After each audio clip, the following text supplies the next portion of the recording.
Boa noite, meus amigos. Hoje vamos refletir um pouquinho a respeito dos laços familiares. O assunto família é algo que nos sensibiliza, é algo que nos toca, porque a família nos remete à ideia de acolhimento. É o nosso lar, é o nosso aconchego, o nosso porto seguro.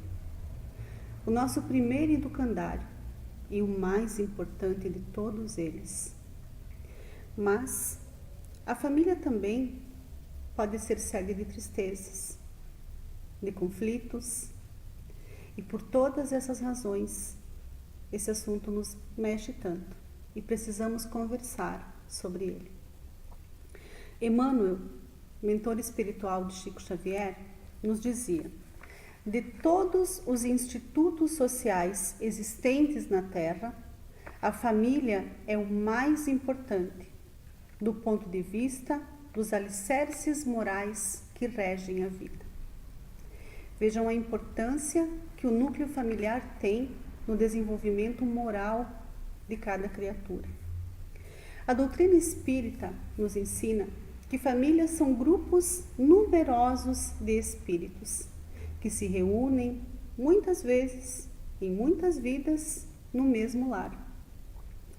Também nos orienta que nós temos uma família terrena composta por pais, irmãos, aqueles que se juntam a essa família mais tarde, cunhados, cunhadas, enfim, os nossos parentes que estão encarnados. Mas temos também, por se tratar de grupos numerosos, uma família espiritual. Aqueles entes queridos que já partiram dessa existência e nos aguardam no plano espiritual, e também outros afetos, outros espíritos com vínculos familiares que neste momento não reencarnaram.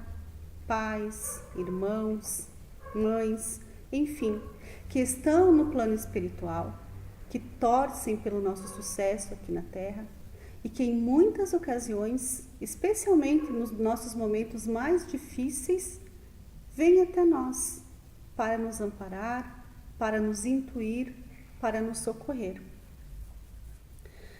Também essa família que nós temos hoje, ela é escolhida por nós e também nos escolhe. Isso ocorre através de um planejamento reencarnatório que é realizado no plano espiritual. Por isso, nós não vamos reencarnar naquela família perfeitinha de propaganda de margarina, sem problemas que a gente queria tanto. Nós vamos reencarnar exatamente no local em que nós precisamos, conforme o nosso adiantamento moral e espiritual, para ali aprender, para ali podermos nos desenvolver realmente. No Livro dos Espíritos, na questão 775, Kardec pergunta aos espíritos: qual seria para a sociedade o resultado do relaxamento dos laços de família? E a resposta que ele recebe seria uma recrudescência ao egoísmo. E essa resposta, ela nos remete exatamente ao objetivo da família. Por que nós precisamos de um núcleo familiar? E o objetivo é progredir naquele grupo através da prática do amor. A família representa a oportunidade de nós deixarmos de lado o nosso egoísmo e desenvolvermos ali virtudes como a paciência, a tolerância, a humildade, a resignação. Quando nós vivemos de uma forma isolada, sem conviver com ninguém, as nossas oportunidades para desenvolver essas virtudes, elas são limitadas. No grupo familiar, na convivência em grupo, na convivência em sociedade, essas oportunidades se ampliam. Porque nós, que temos defeitos, que não somos seres perfeitos, conviveremos com seres que também apresentam defeitos, dificuldades, e para essa convivência se tornar harmônica é que essas virtudes precisam aparecer e prevalecer. E se nós não formos capazes de abrir mão do nosso egoísmo, nós não vamos conseguir ter uma convivência harmônica, uma convivência feliz. Nós vamos viver em um lar conflituoso. Mas nos perguntamos também, por que dentro das famílias existem sentimentos tão diferentes e dinâmicas familiares também tão diferentes?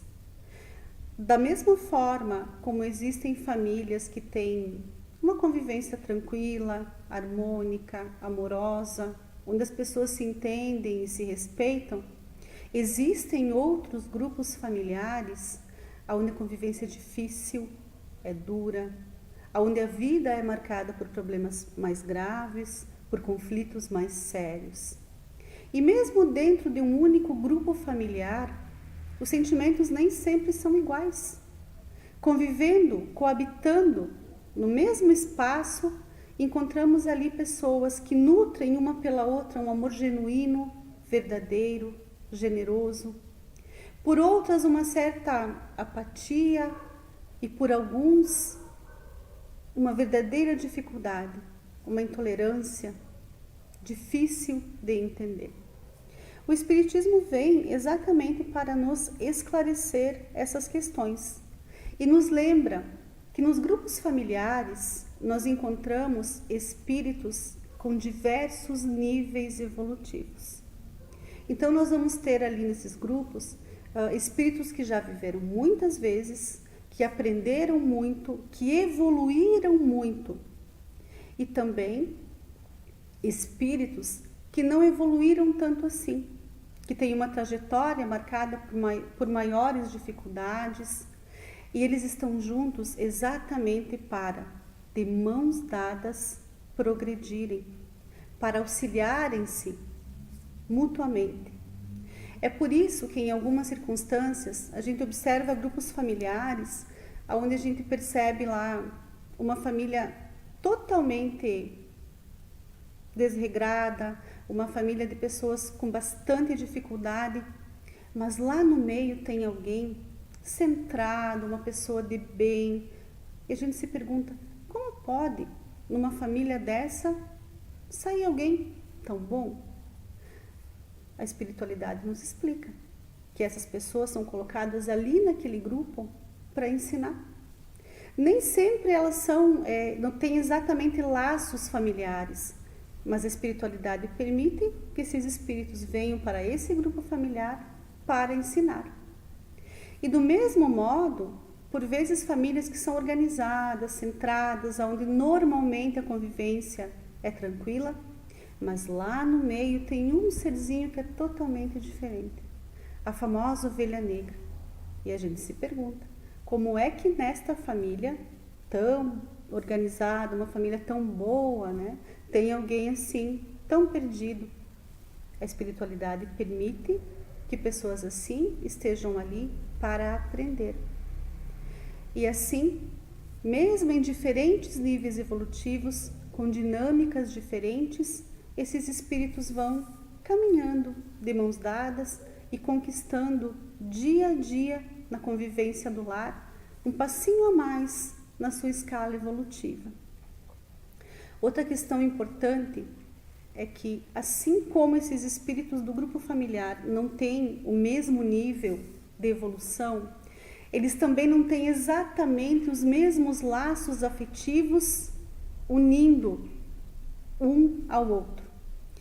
Então, no grupo familiar, nós podemos ter, e normalmente encontramos, sim, pessoas que já viveram juntas em outras existências e que nutrem entre si um grande afeto, laços de amor, pessoas que tiveram uma convivência muito boa e que reencarnam novamente na mesma família e por isso a convivência é tão tranquila, amam-se, auxiliam-se e são capazes de viver muito bem. Mas a família, lembremos, é o nosso primeiro educandário. E ali nós temos a oportunidade de resgatar pendências geradas em vidas anteriores. Por isso, a espiritualidade também nos oportuniza ter no nosso núcleo familiar pessoas com quem nós não tivemos uma convivência agradável, por vezes nem pacífica. Ou seja, dentro do nosso lar, nós podemos ter os nossos melhores amigos e os nossos inimigos mais ferrenhos. Qual é o objetivo disso? Que esse grupo, através do amor, através do perdão, através da compreensão, seja capaz de reajustar essas pendências que trouxe de vidas anteriores. Então, se numa vida anterior nós fizemos muito mal àquela pessoa que hoje divide a casa conosco, essa é a oportunidade de nós desfazermos essa situação, auxiliando, alcançando o que é necessário, socorrendo em todos os momentos e ajudando essa pessoa a progredir, a fim de que ela nos perdoe e que nós possamos nos harmonizar. Mas aí vem aquela situação, como é que nós vamos saber? Nós não lembramos, e que bom que nós não lembramos, porque Deus permite que quando nós reencarnamos na Terra, essas vidas que já tivemos, elas fiquem adormecidas. Nós não temos uma memória clara dela. E isso é muito importante. Seria muito mais difícil a vida familiar se nós lembrássemos a quem prejudicamos e quem nos prejudicou. O nosso lar seria muito mais difícil de viver. A nossa família teria muito mais dificuldades. Assim, sem lembrar, nós apenas sabemos que já estivemos juntos em outros tempos, que estamos juntos novamente com a bênção da oportunidade de Deus para seguirmos adiante, ajudando, amando, amparando uns aos outros. Essa é a finalidade do nosso grupo familiar. Também nos traz a oportunidade muito grande do perdão à convivência. Perdoar aqueles que nos magoaram, pedir perdão àqueles a quem nós ferimos. É um passo muito importante e que também gera harmonia e paz no ambiente em que nós vivemos. O fato é que laços familiares, eles não se rompem. Eles não se rompem nem com a distância e nem com a morte do corpo físico. Porque o laço familiar não vem do sangue, ele vem do espírito. Então, quando nós temos grandes dificuldades e passa pela nossa cabeça, se eu for embora e abandonar essa situação aqui, certamente a minha vida vai ser melhor, porque eu vou sair do meio do problema, vou seguir a minha vida sozinho e vou viver em paz. Não é assim que funciona. Os laços familiares nos seguem. Os sentimentos que unem esses grupos familiares a tantas vidas não são fáceis de apagar. Eles nos acompanham. Nós podemos nos afastar fisicamente, mas os problemas, as dores, as dificuldades, os sentimentos não resolvidos seguirão conosco. Não há como fugir. O que nós podemos fazer quando tomamos uma atitude assim é tão somente adiar para uma nova existência a solução, ou pelo menos a busca da correção e dos reajustes que precisamos fazer entre nós. Também é importante a gente lembrar que a família é o nosso maior compromisso aqui nessa encarnação. O Evangelho segundo o Espiritismo, ele nos lembra que quando desencarnamos, a cada pai e a cada mãe será perguntado: que fizeste do espírito que te foi confiado? Ou seja, ninguém vai nos pedir quantos bens nós acumulamos, quantos títulos nós obtivemos na nossa passagem pela terra, quantos edifícios nós erguemos, quantos bens nós produzimos. Não. O que importa é o que fizemos com os filhos que recebemos e no grupo familiar aonde estivemos inseridos. Essa é a nossa maior missão. Por mais que o trabalho nos dignifique, nos ajude a progredir intelectualmente, economicamente, que são aspectos importantes também da nossa vida. A família é o que merece a maior parte da nossa atenção. Ela sempre vem em primeiro lugar. E o que nós observamos também é que por muito tempo a nossa sociedade vem relegando a família a segundo plano. Talvez por necessidades materiais, pela imposição do sustento, de colocar o nosso pão na mesa, pais, mães tenham se dedicado intensamente ao trabalho e tenha faltado tempo para o cuidado com o lar, para o cuidado com os filhos. Tanto que nesse período em que nós estamos vivendo agora, de um acolhimento maior, de um recolhimento maior, onde as pessoas precisam ficar em casa ou ficar mais tempo nas suas casas, muitas famílias estão se conhecendo e se reconhecendo. Pais que agora vêm a saber do que os seus filhos gostam, o que eles estão aprendendo na escola, o que eles realmente aprenderam na escola, como é a sua conduta moral real. Essa é uma oportunidade ímpar, porque nós, enquanto pais, temos a missão mais importante de todas, de conduzir esse espírito pela sua caminhada terrena. Então, é nossa obrigação dar a ele as diretrizes necessárias para que se torne um homem e uma mulher de bem, um cidadão que possa contribuir com a sociedade onde vive. E nós não educamos somente pela fala. A fala talvez seja dos fatores que menos conta na educação. O que educa efetivamente os nossos filhos são os nossos exemplos. E sem dúvida, educar exige tempo. Mas essa é uma missão que nós pedimos, que nós escolhemos. Escolhemos os nossos filhos e eles nos escolheram enquanto pais. Então, cabe a nós dar o nosso melhor, a fim de que esse trabalho educativo que nós fazemos enquanto pais dentro da família, ele seja exitoso. Muitas vezes, o trabalho da paternidade e da maternidade exige que se abra mão de muitas coisas, coisas que nós nem sempre estamos prontos para deixar de lado. Muitas vezes, o cuidado com os filhos, a atenção à sua educação, à sua evolução moral especialmente, exige que se abra mão do lazer, ou dos amigos, ou de outras atividades de que nós gostamos. Precisamos ter em mente de que essas atividades são temporárias. O nosso espírito é eterno e o dos nossos filhos também. Muitos problemas familiares, eles seriam resolvidos ou pelo menos diminuídos muito se houvesse um tempo maior, uma atenção maior dos pais para com seus filhos, o diálogo dentro da casa e principalmente se os pais lembrassem a importância de apresentar Deus para os seus filhos. Não importa que crença pratiquem, não importa qual seja a religião, as crianças precisam de orientação espiritual. Precisam saber que Deus existe, que Ele é a causa da nossa existência, que Ele é amoroso, bom, justo e perfeito e que sempre estará presente em todos os nossos momentos para nos amparar. Assim, nossos filhos ficariam mais seguros, mais tranquilos e não se sentiriam abandonados e com tantos problemas como nós verificamos na nossa sociedade atual.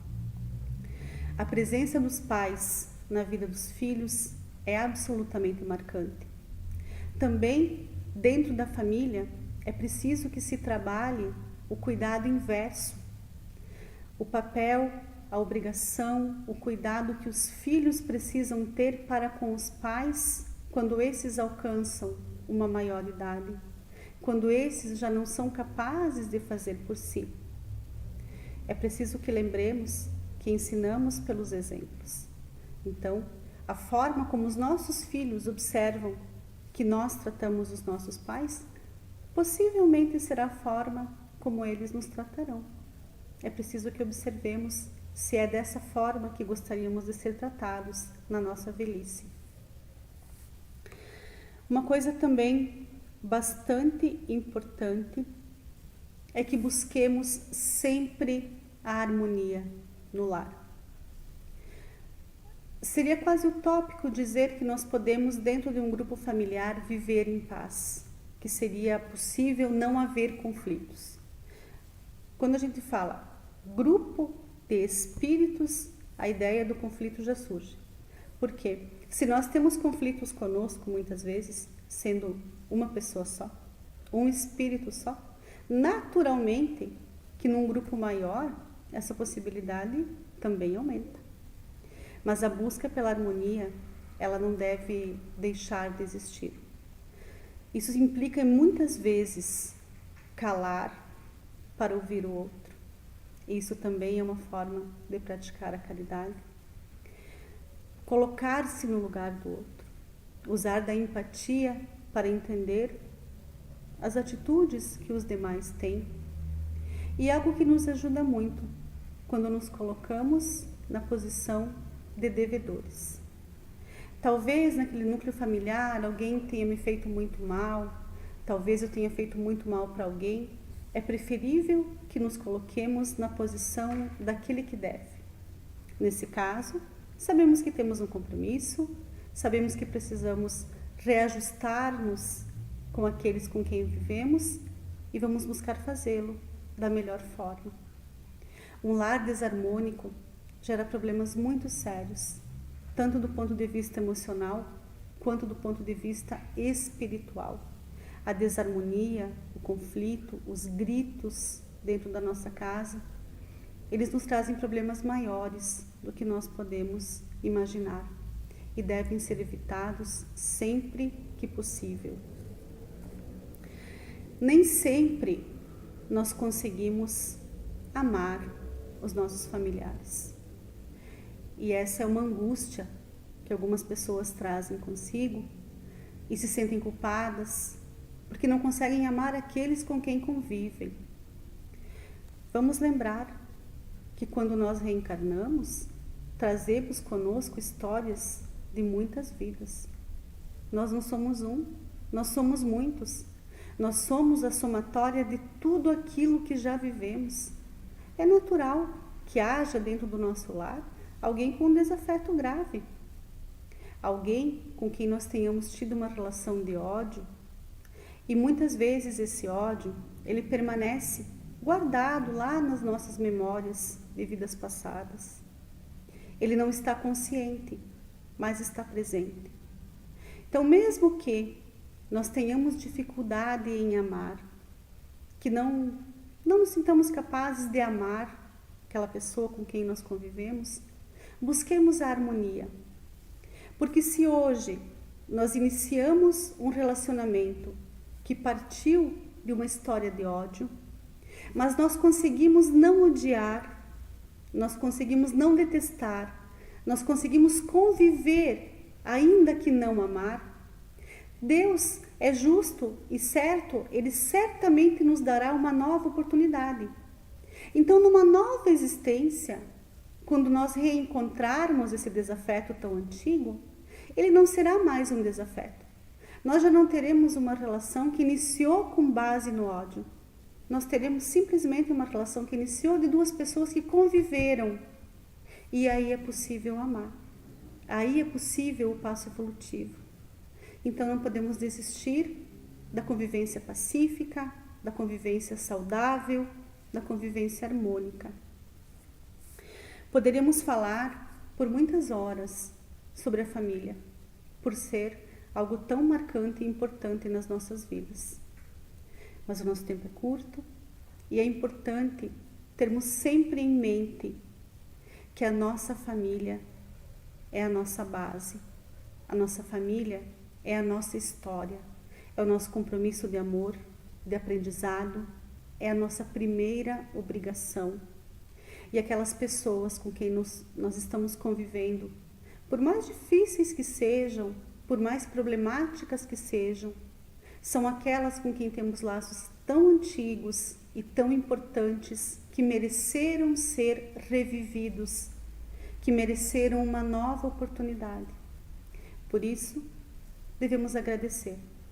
Agradecer a Deus pela família que nos acolheu, que nós escolhemos e que nos escolheu para juntos darmos mais um passo na nossa escala evolutiva, para que possamos realmente voltar ao plano espiritual melhores do que quando nós aqui chegamos.